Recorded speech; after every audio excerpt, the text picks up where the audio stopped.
Hello, this is Perry and you're watching Tesla DIY. In today's video, I'm gonna go over the process of installing these self-present door handles from Henshaw. You can get them at shop.teslarati. Upon unboxing, you'll find a printout of the installation instruction with photos, the main control module, main wiring harness, wiring to each of the door handles, and the 4 door handles. First thing I'm gonna do is to remove these plastic panels along the door seal. Simply pry them off with a pry tool. Remove any push retainers. There should be only one for the door seal panels. Just pry and pull all the panels off carefully. Next, you will want to remove the panel under the dash on the passenger side. Unplug the speaker connection and footlight connection carefully. Now let's take a look at the wiring harness. They're all color coded and have unique connector with labels, so you can't mess this up. The main harness have a red and black wire for 12-volt power and a blue connector that has 2 wires on it for communication to the CAN bus. Back to removing panels. Locate and remove the 3 Torx 30 bolts on the door panel. You can find them at these 3 locations. Pry off the cover and reflector to expose the bolts.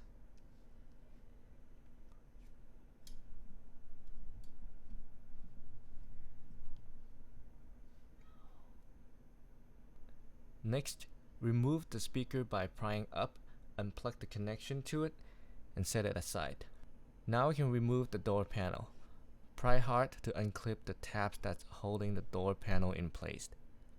Pull it away from the door and finally lift it up and away. Now if you want, you can detach anything that's connected to the back of the door panel, or you can leave them and work around it. For this video, I detached everything so I can remove the door panel completely. Next, stick a flathead screwdriver at the door latch to put the door in a locked position.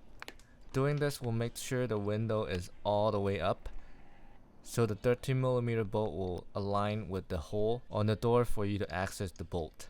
Remove the window seal and put a piece of tape and mark the location of the window. That way when you put the window back later, you will have a reference point to help you align the window.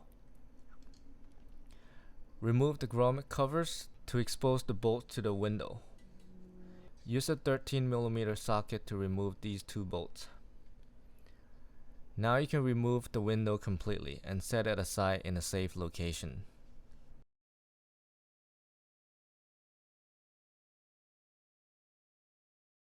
Using an 8mm socket, remove all the bolts around this big black panel. Unplug the window regulator connection.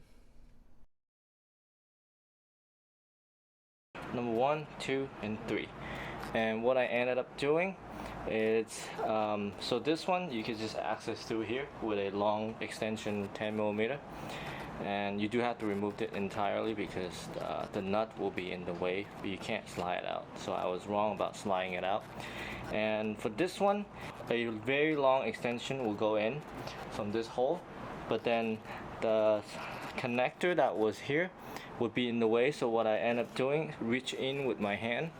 You gotta really push this thing out of the way. Stick your hand back there and push that little red tab to unlock the connector, and then I pull that connector out first to make room for the socket to go in. It's gonna come at an angle like this, and with the connector still connected, it will be in the way and you cannot align the socket with the nut. So I removed the connector first, and that worked really well. And for this one, I just went in from here and reach in from the top without any extension, of course. Probably, ideally, not a deep socket, but I was able to just unscrew it that way. As you saw earlier, I just kind of pull it out, down, and then up, and here I have it. Before we can install the Henshaw Auto Present door handle, you'll first have to swap this sensor from the OEM door handle over. One thing, when you swap over this little sensor thing from the OEM door handle, you do have to add one of these spacer plate that they provide in the Henshaw kit.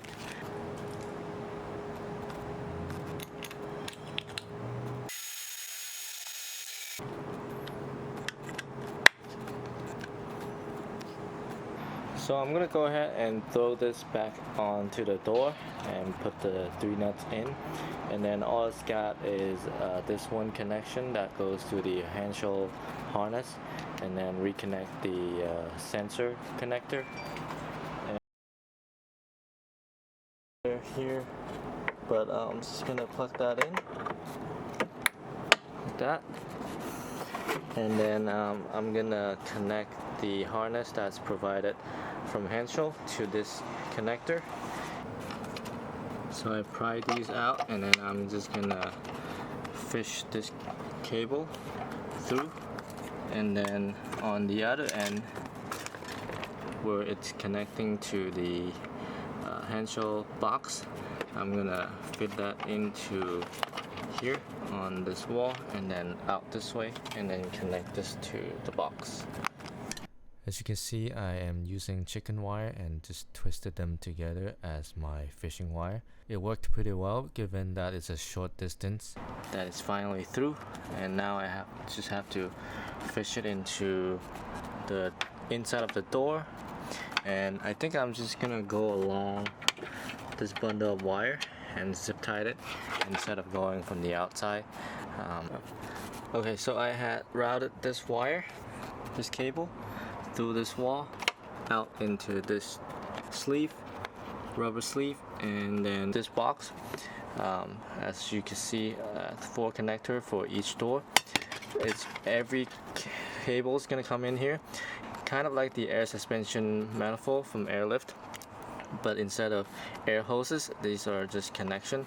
So everything's gonna come back to here, so meaning cable is gonna go alongside to the passenger or driver side door, and then from there I'm gonna run another cable that goes this way and then back to the rear door, and then same thing here, I'm gonna run another one that goes alongside to the back. So here's just some videos of me putting everything back as I finish up the passenger side, and then making sure the window goes up and down, and that the handle wiring is not in the way.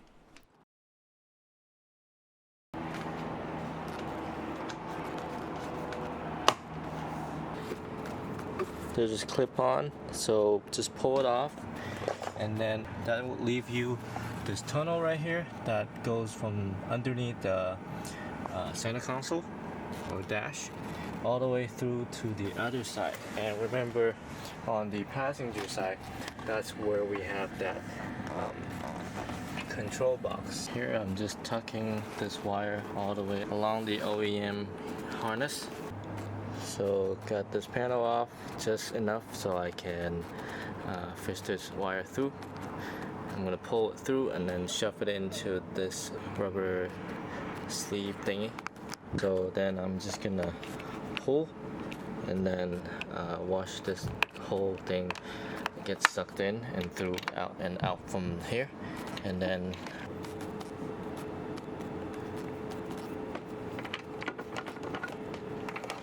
so for the rear door, if you have the window all the way up, you will not be able to see the 13mm bolt. So what you want to do is lower the window until you see the bolt align.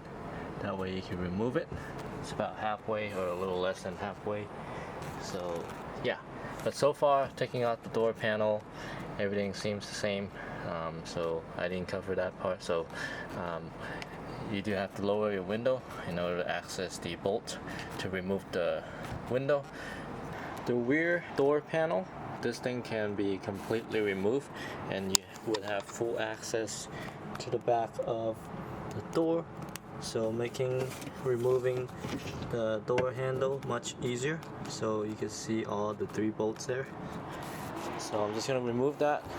It says through this hole, which is for this guy. This hole right here is for this guy.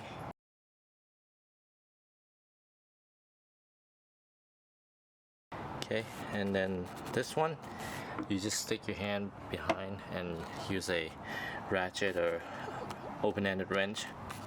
So I probably should have had these bundle of 2 wires that's too long at the front were near the boxes or even underneath the center console where the channel is that goes through from the passenger side to the driver side. But since I didn't do that, I just bundled it here. I think it'll be just fine. And then I zip tied it alongside of this wire, and then I make sure I left some extra, so in case if the window does hit it, it's not gonna be all restricting the window, but it shouldn't touch the window at all. I'm gonna tuck it away, and then this connection is just gonna go right on around the back side of this and then get connected to here. And then I just clean off the under panel and double-sided tape the control box to it. So this is where I get my 12-volt power. That's because I had previously ran wire for my air suspension already. So I have this solid-state relay already located here by the left side, right underneath the VC left, which is where I'm getting 12-volt constant power from. So that's terminal number 2 right here, and then terminal number 4 is ground that basically just goes to next to the dead pedal. There is a ground connection. So that's how I'm doing it. You could do the same but without the solid state relay. You just run it to the ground over there, and then if you could get your hand up to VC left.